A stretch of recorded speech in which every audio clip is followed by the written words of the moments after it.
What's up guys, welcome back to another video. In this video, I will show you how to transfer or send USDT from Binance to Trust Wallet.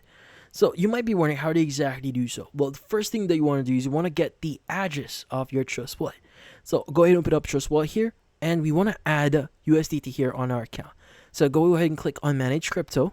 Now you want to search for USDT. Now the thing with this one is you need to make sure that you're using the correct network that you want to use for this one.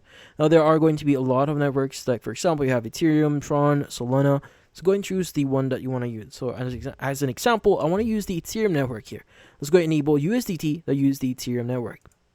Now once you've done that, go ahead and go back to your main menu here. Go to the very top, click on Receive, click on Proceed Anyway, and look for USDT that use the Ethereum network.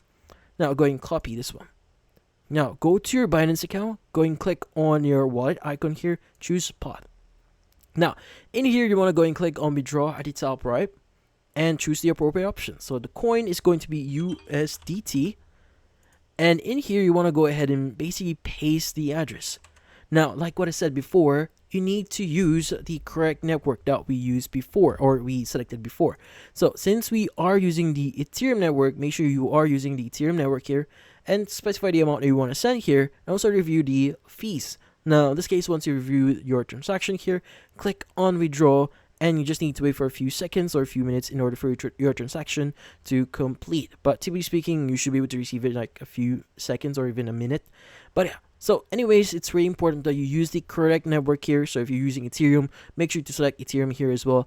But yeah, so you should be good. So if you found this video helpful, don't forget to leave a like or maybe subscribe to our channel. Thank you for watching.